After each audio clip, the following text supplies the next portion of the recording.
On a tous cette tendance, ce réflexe presque. Quand on fait un choix, on se sent obligé de le justifier, de donner tous les détails. On pense que c'est une bonne chose, qu'on est juste transparent. Mais si en fait, cette habitude nous affaiblissait plus qu'autre chose. Allez, on va plonger ensemble dans la psychologie un peu tordue de la justification.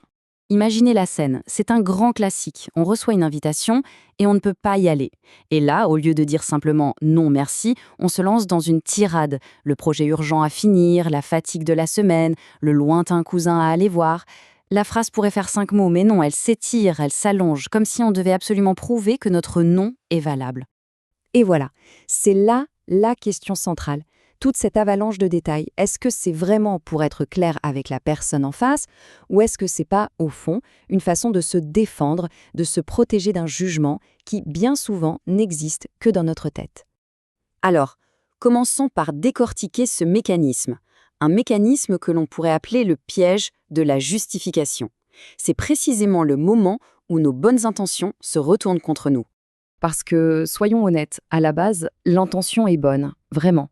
On veut être transparent, on veut rassurer, on veut montrer qu'on respecte l'autre, on se dit que ça va éviter les malentendus ou les tensions. Mais c'est ici que ça dérape. Très vite, il ne s'agit plus du tout de clarté. On n'est plus en train de donner une information. On est en train d'anticiper une critique. On prépare notre plaidoyer en quelque sorte, face à un procureur qui n'a même pas ouvert la bouche.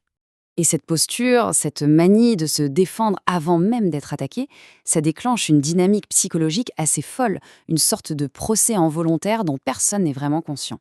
Et voilà ce qui se passe sans qu'on le veuille. En se surjustifiant, on se place soi-même sur le banc des accusés. On est là à supplier qu'on nous trouve de bonnes raisons. Et mécaniquement, qu'est-ce qu'on fait? On met l'autre dans le rôle du juge. C'est lui qui va évaluer, valider ou rejeter nos arguments. Et d'un coup, la relation n'est plus du tout équilibrée. Bien sûr, ça ne sort pas de nulle part. C'est souvent profondément ancré en nous. Ça peut venir de ce besoin de plaire à tout le monde, le fameux people pleasing, ou de cette angoisse que nos choix ne soient pas parfaits, irréprochables. Parfois, c'est même ce qu'on appelle une réponse faune, un réflexe de survie qui consiste à tout faire pour apaiser l'autre et désamorcer une tension avant même qu'elle n'existe. Bon, pour vraiment comprendre, il faut absolument faire la différence entre deux types d'explications, deux motivations qui n'ont en fait rien à voir. D'un côté, il y a l'explication qu'on va appeler fonctionnelle. Celle-là, elle est saine, elle est utile. Son but, c'est d'informer, de s'organiser, de donner un peu de contexte, bref, de construire quelque chose. Et de l'autre côté, il y a l'explication défensive. Là, le but est complètement différent. Il s'agit de se protéger, de calmer sa propre angoisse et d'aller chercher en douce une validation. Et c'est là que ça devient intéressant, parce que cette distinction, elle prend tout son sens quand on regarde les différentes situations de notre vie. Le boulot, les amis, la famille, tout change. Au travail, par exemple, une décision qui est noyée sous un tas de justifications, elle va souvent paraître hésitante, faible même. Alors qu'à l'inverse, une communication claire, directe, concise, eh bien ça, c'est perçu comme un signe de confiance, de leadership. Et quand il s'agit de poser ses limites personnelles, il y a un petit acronyme qui peut aider, JAD. Il nous rappelle qu'on n'a pas toujours besoin de justifier, d'argumenter, de se défendre ou d'expliquer. Parfois, un simple non est une phrase complète. Tomber dans le piège de Jade, c'est souvent ouvrir la porte à ce que l'autre négocie nos propres limites. Mais attention, la nuance est capitale.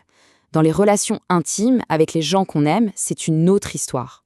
Là, ne jamais rien expliquer, ça peut être interprété comme de la froideur, un retrait émotionnel. Dans ce contexte, une explication sincère, ce n'est plus une défense, c'est un acte de connexion.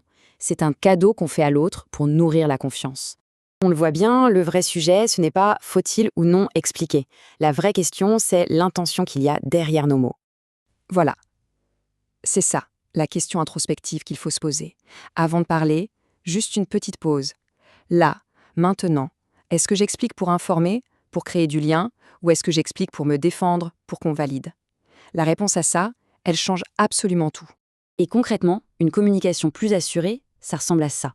Des phrases simples, claires, je ne pourrais pas venir. Point. J'ai décidé de faire autrement. Point. L'explication, elle peut venir après, bien sûr, mais seulement si elle est utile. Si elle sert vraiment la relation, si elle apporte une info nécessaire. Elle n'est plus le ticket d'entrée obligatoire. Au bout du compte, le vrai changement, il n'est pas dans la technique de communication. Il est dans notre posture intérieure. Il s'agit d'arrêter de vivre chaque petite décision comme si on passait au tribunal, comme si on devait absolument convaincre un jury invisible qu'on a raison d'exister. Finalement, tout est là. La maturité, ce n'est pas de devenir quelqu'un de froid ou de silencieux, c'est de développer ce discernement. C'est savoir sentir quand nos mots construisent un pont vers l'autre et quand ils ne font que bâtir un mur pour nous protéger de nos propres fantômes. Et c'est peut-être ça le plus important.